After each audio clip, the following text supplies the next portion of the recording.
The once familiar.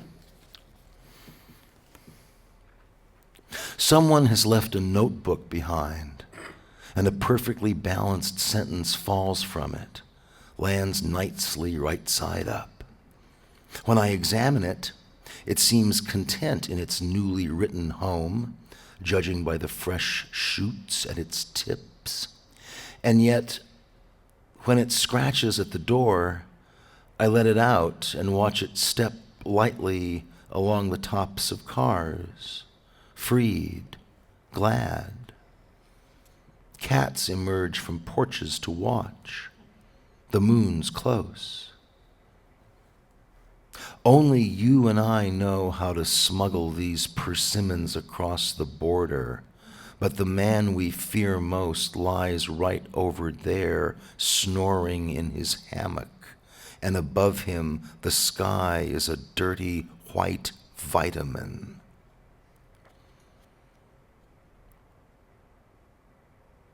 Billie Holiday enunciates the word embraceable, and fruit ripens on every tree in Santa Barbara.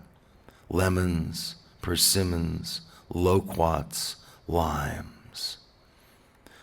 But Billie's piano man must be troubled. I turn 13 and I bid them goodbye. I turn 21 and fall asleep early at my party. Turn 40 and watch their ship glide out of harbor, red lights shining through the silver middle of a rainy dream about everything persisting like the rain that fell in 1947 falling somewhere else today, and the music louder, and the promises I made to my storybook sister harder to recall in detail. A beautiful woman slips out of her robe, ready to complete this canyon story. I watch her and remember turning my corner and my mother in her bra, surprised. I wallow in sadly delicious moments of negative capability, hang on to her fingers at the end of the pinned moon. We ride through nightscapes meant for no name. I follow vapor trails towards spears that have eaten my breakfast. My new friend absorbs ideas from sunlight. A new machine lives inside her, tailored and haunted, holier than segues from living to the next thing. Every step we make, local forecasters update our story. I know she's dreaming when she says, "My name is Nancy, and I knew you when you were 9. Yet I want her words to be as true as winter. When people write me and say they understand this undeserved part of my journey among chimes, bells, repentant bits of straw." At the kids' park, an empty lunch bag lay face down on the grass and wept. The bag had held a crying banana, a tearful chicken sandwich, 2 sobbing napkins. A cup of yogurt fought as long as she could before she too gave in to tears. Someone brought a daisy but refused to let me have it, and the drama concluded that way, dripping onto everything we ate, which changed from something like a verse from the book of Exodus to something like a clip from Woody Allen's Match Point, with newly shot scenes of flooding cellars and people fleeing the terrible currents toward an American flag shaped like the head of a saddened horse with too many things to tell his rider, who chooses that very moment to regress. I touched the heavy iron ropes holding up the suspension bridge I stood on. They turned to wet mud in my hand, and the bridge fell, a dying animal made of mud and fur. Lucky to have run to the island side where my mother still lived, I rested, but the sand beneath me grew hot. The island was melting from beneath. Some volcanic cone or buried flame ball raged so hot the land was smoldering. I must find my mother and save her, I said out loud, then looked for her trailer near the creek. But the asphalt streets bubbled, and creek water steamed up into brown fog. My left leg began weakening, then grew numb. I swayed in the heat. The Los Angeles River watches his neighborhood fall asleep. My mother, dead 10 years this week, moves swiftly over this dry river, her life in the underworld, where she waits, pale and still, her face a trophy. I watch her through a cool slice of glass, try to turn pages in a book she gave me years ago. Poor, poor woman. Nothing can help her now. The scent of mint swirls in kitchens. Smoke continues to rise. Every promise pastoral poetry ever made has been fulfilled. My drowsy body feels dipped in elixir. I hear shoeboxes full of kittens breathing.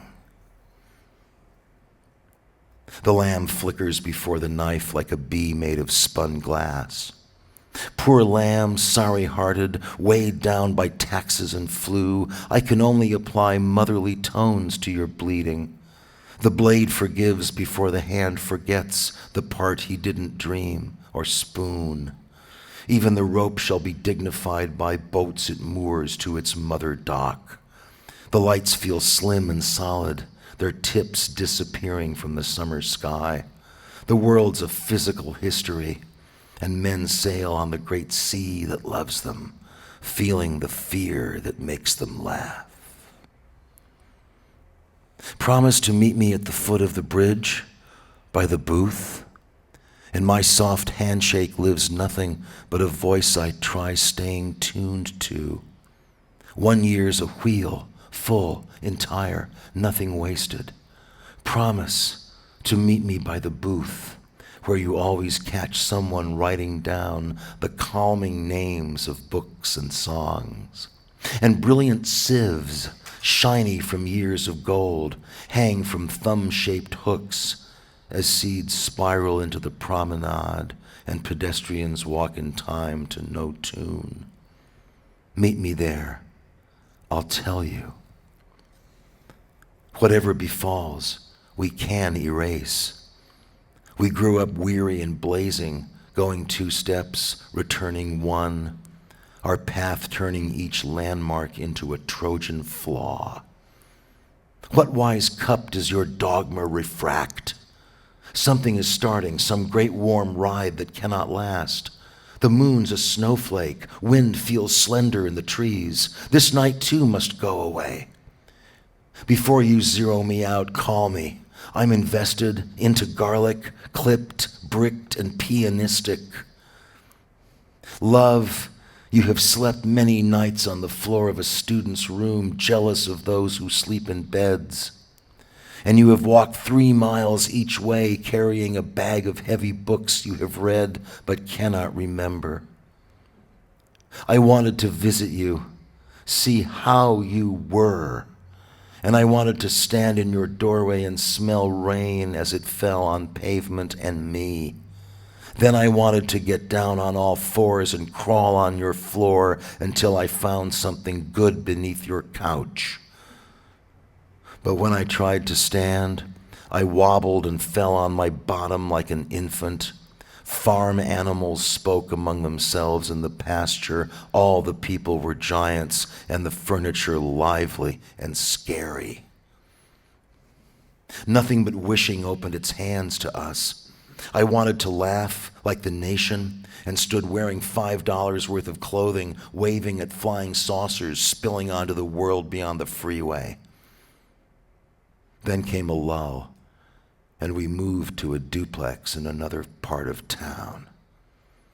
U.S. Marshals woke us, a weeping neighbor woke us, A woman came to the door one midnight and asked me for a knife.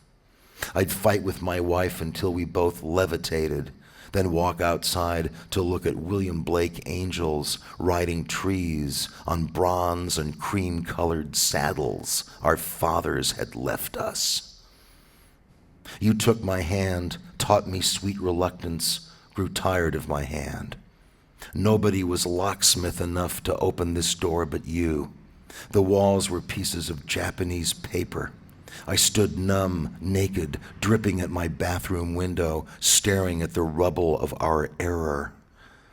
In my second mind, where you live now, we lie weightless on a burning pond. I pick off a piece of sweat from your back and watch it burn. My boat moves into the wind like a narcotic, and the hand pulling our strings must have a cramp. What's right lasts, some say, but others take a second glance. The water's classic, the boat romantic, the pilot straight from the pages of a catalog. And no use complaining that the evening lacks focus on you. The moon shows its fat, salty face, and winter, rooted in morality, reads its Bible near the heat. Your monologue surrounds the dock. Your blank, asymmetrical face delights a cloud just before giving rain. I stood like a servant dreaming of coins. I held one toasted slice of affection in my hand, packed a bag of clothes for the decade. Do you blame me for keeping 10 feet distance from priests, police, registered saints? The bath became a momentary stage for wolfing ambrosia and dreaming about trees. Now look at me, a kite among heaven-woven storm clouds flying past a greedy moon. People have become statues in bloom. The thighs of April are firm and smooth. This season the sky's sage gray. Crows sell me twigs. Ravens face off red-tailed hawks. Two green eyes sparkle where a locked door used to be. Morning forces fingers into my mouth, leaves a taste of darkness in the back of everything's throat. Whatever I ask you for, you give me stamps your brother owned, his parachute, complete with brushstroke numbers, and Eric Clapton singing, "Why Does Love Got to Be So Sad?" as though he were teaching us his most treasured prayer. I live in a cavern already and put out fires with fresh fruit. I can't detach each man from his miracle, but the wine in my mouth has narcotized the stars. The restless blue world changes prisms, and pale dusk seems to hang in the air forever. A bowl of plums has been concealed here in a scarf I took from my mother's winter neck. The cancer that ends her life is 1,000 miles away now. Ice crystal petals represent her movement. Her glass hips have fallen onto a granite chair. I wonder whether two people can give each other the plum-colored feelings they need. And I wonder what part of the story will be hardest to grasp. Not this deer trail dusted with snow. Thank you so much for coming out tonight.